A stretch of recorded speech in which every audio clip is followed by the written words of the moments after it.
Nelson Bay Road is a sore point with the Port Stephens Shire Council. Each year it receives a grant from the DMR for roadworks in the area. Because funding hasn't risen in real terms since 1974, the council has had to draw up a list of priorities. This year Seam Road was first and Nelson Bay Road was second. But following deputations to Roads Minister Brereton, he declared that the lion's share of the $400,000 grant should go to Madawi. Shire President of Port Stephens Shire Council, Roy Taylor. It disturbed council to the degree that council up to this point, and until that actually happened, has always laid its own priorities down for its own roadworks, and it's the first time that we've had a ministerial decision come and override the priorities of council. Of course, the road that he did put the 300,000 on, which is Main Road 518, the one through Madawi, stood at priority number 6 in council's line of priorities. But the Nelson Bay Road has a reputation as a horror stretch. Last year, according to police, was an exceptionally good year. There was only 1 fatality and 5 serious accidents. But that's cold comfort for the residents here who have to travel this road every day. There are many stories of near misses on that road, and although most locals know the trouble spots, it's the visitors they're most worried about. I must admit, I'm not particularly happy with it. There are stretches which are quite good, but overall I feel it's a detriment to our area. What do you think would happen if they did improve the roadway? Well, 2 things I think would happen. One, we'd have an increase in tourism and also an increase of people commuting from this area to Newcastle. And that would help.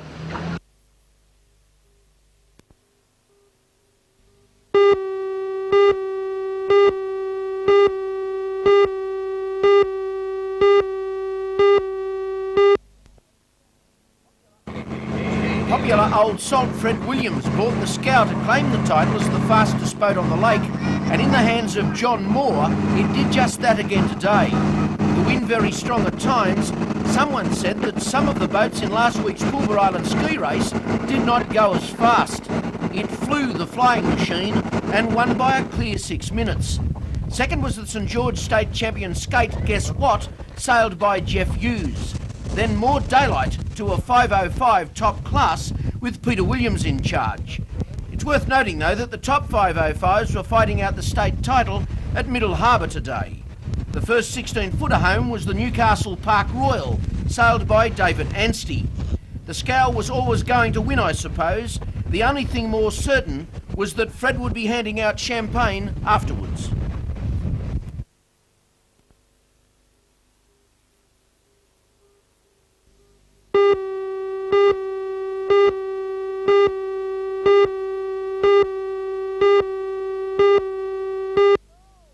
Peter Roos, holy ghost! He has a bit of a tussle with his Broken Hill compatriot Kent there. Oh, he's lost him! He's lost him. Go! Stevens got away well on the outside field. Oh dear, there's a little bit. Oh, Primmer's down, bang! That's a heavy one. What happened there was that 2 riders were not going to give each other room going into turn 1. It was a battle for the turn, and they both ran out of room. Tony Primmer hard up against the other rider. It was a bit of shoulder-to-shoulder stuff, actually. No.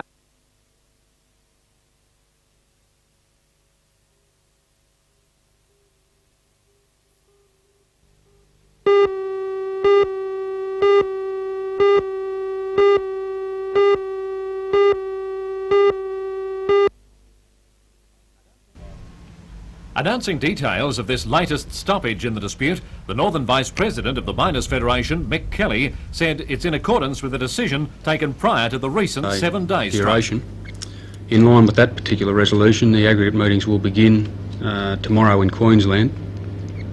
They'll take place, come on down through Queensland, cover the southern districts, the northern districts, and of course Tasmania, Broken Hill.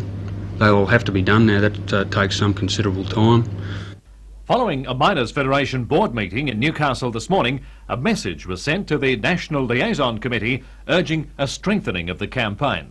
We feel particularly strongly about it, and we sent off that telex to let the National Liaison Committee know how this particular Board of Management felt. We're only echoing, I think, the feelings of our rank and file that our board members represent, and we wanted to make that known to them before they entered into the Liaison Committee meeting today. And that liaison committee has authorised the printing of 20,000 brochures, setting out the dispute from the employees' point of view. But it will only be distributed to the converted, unlike the owners' national newspaper campaign. We wanted to offset that by our own particular information. We haven't used anything but figures given by the Coal Association, and it was just seen as keeping our rank and file informed before we could get to aggregate meetings. Just whether or not the employees are entitled to a share not yet distributed is to be decided by the Coal Industry Tribunal, with Mr David Duncan calling on an assessor from each side to assist him. If he finds that there is productivity there that's undistributed, as we certainly suggest and maintain, well then that productivity will have to be distributed. Now, he set down a hearing to commence on the 11th of March.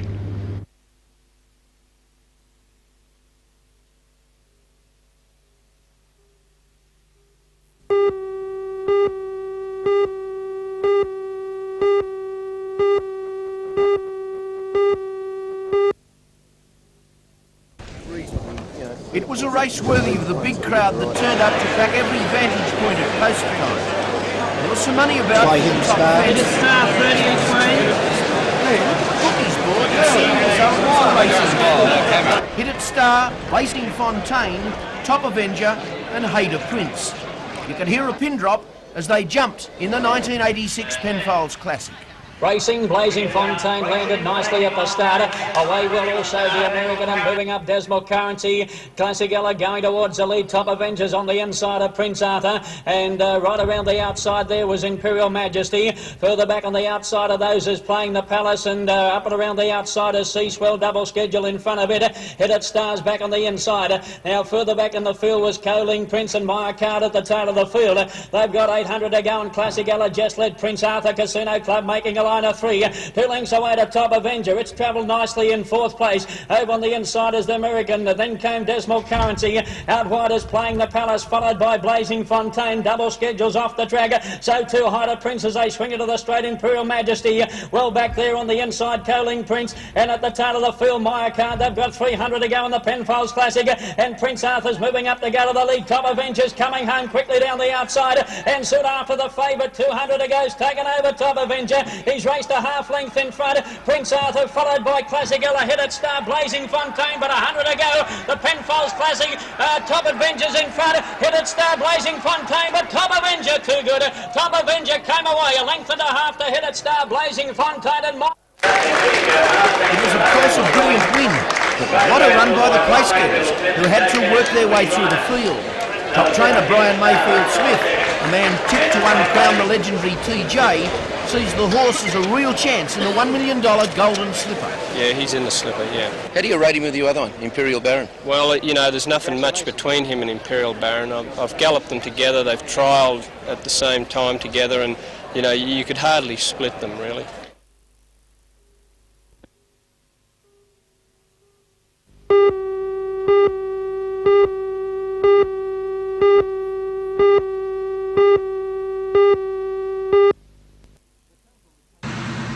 The tanker was taking the diluted acid to Stockton Borehole when it left Lake Road and overturned onto parallel Stevens Street at around 8:30 this morning.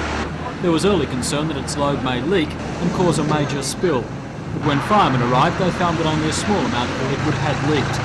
Another vehicle was soon on the scene to transfer the acid. The driver was taken to hospital with minor injuries and the tanker righted and towed away. A short time ago, firemen were cleaning away the small spill on the road.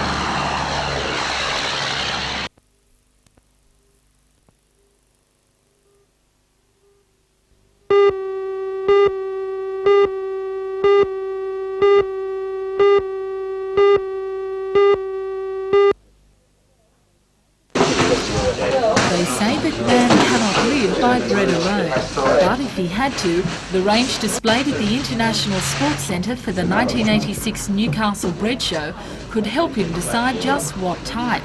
784 entries rolled in from across the state, including some from Queensland bakeries. In all their different shapes and sizes, they were judged on volume, texture, aroma and crumb colour. Chief Judge Arthur Dennison has been making and judging bread around the world for the past 40 years. years. Respected as knowing his dough, Arthur holds the world record for judging more than 300 international bread shows. He says the secret lies not in the mixing of the basic ingredients, but in fermentation control, and believes there's a lot of misconceptions about the common loaf. People have been told it's fattening. White bread, all the good is taken out of your white flour. This is wrong, because the extraction rate from the berry, the wheat berry, is 78%, so you're still holding back some of your B1, B2, riboflavin. And this, even now, your medical people will tell you to have 3 or 4 slices of bread a day, irrespective of what type of bread it is, for bulk in your system. Just how nutritious is bread? Bread is one of the most nutritious foods there is. Bread can be eaten by anybody. It's you're not allergic to plain bread.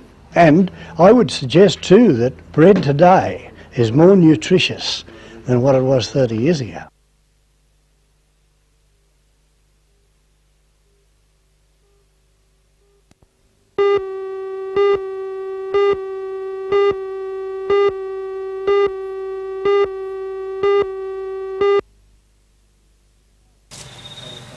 It was last Tuesday that these 3 delightful and almost identical little ladies called Libby, Lottie and Lucky made their way into the world.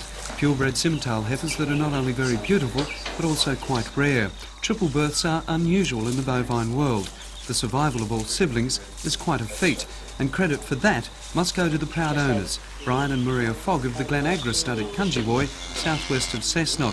A fair bit of praise must go to Mum too, the 3.5-year-old Seymour Amber, who gave birth to 6 pairs of legs that carried a combined weight of almost 100 kilograms. Brian Fogg says he thought Amber may have been carrying twins due to her size. He certainly didn't expect triplets. Once she started, she had the 2, and we sort of didn't expect any more, you know, and then we sat her down in the yards, and then she was very uneasy, like she was trying to calve again, and so we tried her again. There was another calf, you know, in there, you know. Amber is proving not only fertile but also a very productive mother with plenty of milk. And although there's room, I don't know whether she could stand another one at the dairy bar. She's naturally enough a very proud and capable mother. But what about the father? What does he think? Well, to find the father, Pinjarra Excelsior, you'd have to go a long way. You see, he's a bull stationed in Victoria and arrived here at Glenagra as a straw of semen. Amber and Excelsior didn't get together in the natural sort of way. Imagine the result if they had.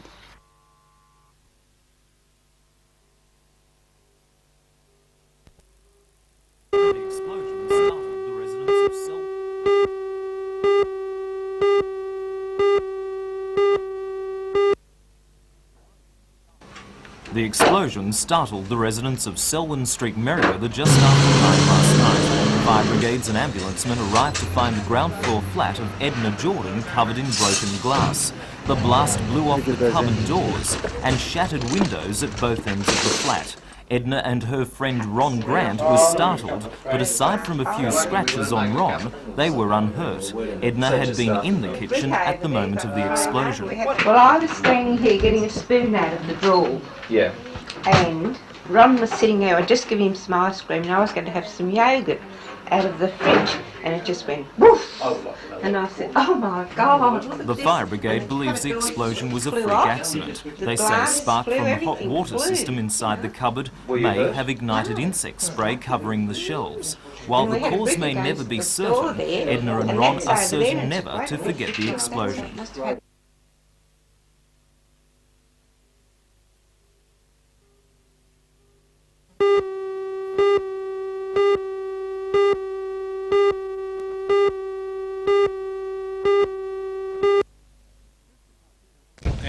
Rooster Park's transformation from deer stud to tourist attraction has taken 10 weeks and has involved the erection of special new fences, laneways, a kiosk and barbecue area, a huge aviary and an animal nursery.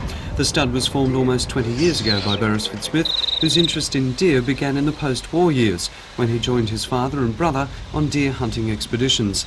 Now his efforts are concentrated on breeding better quality deer and fostering the development of an industry that has been earmarked as having enormous potential. Another 10 years at least, deer farming will only just be coming in its full. Then it'll take that long for deer farmers and deer farmers that are coming into the industry to produce sufficient animals. At this stage, we're importing around about 400 tonne of venison a month from New Zealand because they can supply it where we can't.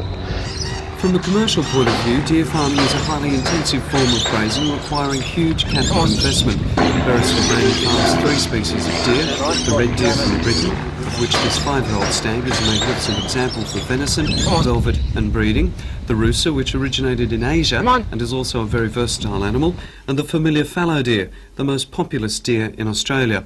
As well, Rusa Park is home to 3 other species, the extremely nervous chittle, the delicate and high-hopping Indian antelope, which is highly valued for its aesthetic and ornamental value, and the sambar, which, while being the largest of all deer, is also the most evasive to catch and domesticate. For anyone to make a good living off a deer farm, producing, if they had 100 breeding females, and say 50-odd stags or bucks, it would be quite a good living from. Rusa Park will be officially opened by State Agriculture Minister Jack Hallam on Wednesday, at which time he will be feasted on venison, a taste sensation that the Australian deer industry hopes many more will acquire in the future.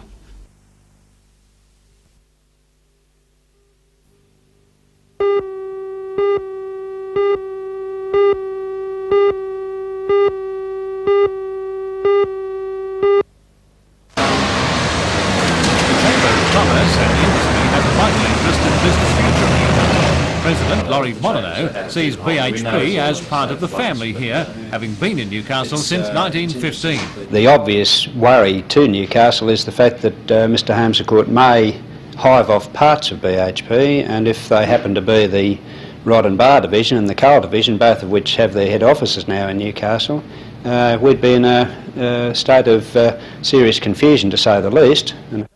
The Chamber of Manufacturers is also concerned about the possible effects of a takeover. Regional Manager Mike Tyler says BHP has made long-term commitments like the $90 million Bloomcaster, and the future of the steelworks and the city are closely intertwined. For one man to be in a position where he has got the control of the largest company in Australia is something that does concern us, because we'd like to think that Newcastle and BHP are going forward together. Now, Mr Harmscourt might have different ideas. Federal member for Newcastle, Alan Morris, looks on the prospects very seriously for 2 main reasons: the revenue the government would no longer receive and the destabilising effect of the takeover talk. The Harmscourt takeover bid creates an enormous uncertainty, not just in the minds of government and politicians, but also in the minds of, particularly in the minds of the people who work for the BHP. They don't quite know where they're going, what the company's future is, and therefore what their future is. That won't help Newcastle, it won't help the steel industry, and the overall implication is one that Mr Harmscourt has destabilised the BHP, I think, very seriously. Also, you're worried about the ramifications for government revenue of any possible partial takeover. Yes, well, this modern trend of takeovers is based on the interest on the loans being paid by taxation. In effect, the interest are tax deductible. BHP at the moment pays a large amount of money to government in taxation each year. It pays its full company tax, unlike some companies perhaps. That taxation would largely fund the borrowings that would buy BHP shares, and I think the taxpayers could well be much worse off.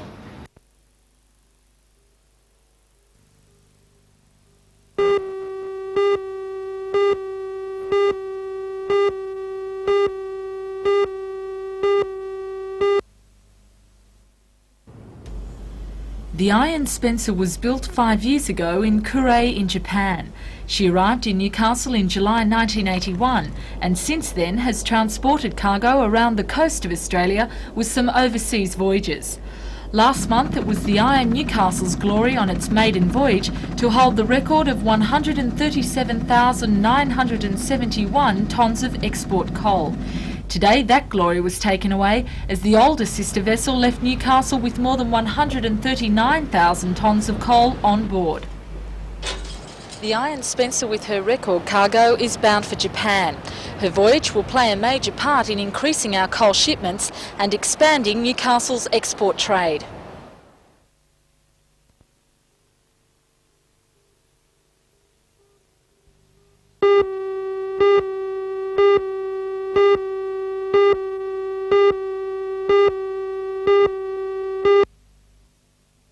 We've just had the standings. The feature of the two-day event at the Mayfield Olympic Bowls is the fact that just one lady is pitted against 89 of the nation's best male bowlers for the big money. But Liz Vanderhorst does not need any sympathy. She can look after herself at the lanes, thank you very much. Liz recently placed second in the Newcastle Open to Lady Bowler of the Year Cheryl Munson, but was the leading scorer of all competitors, male or female, in the final series. She scored a game high of 267, well and truly the best of the tournament, and averaged well throughout, only to lose the final with a touch of the jitters. But of course the men are probably favoured, with the likes of recent winner Pat Perry and Jeff Gallard from the Central Coast, last year's Bowler of the Year, Terry Wenban, who's won here twice, Chris Batson, Tom Curry and Kevin Quinn, who won this tournament last year. Local bowlers Terry Marr, Mal Hawkesley, Peter Zambilis and Dale Millard are all rated chances on home soil. And they're ready to go again.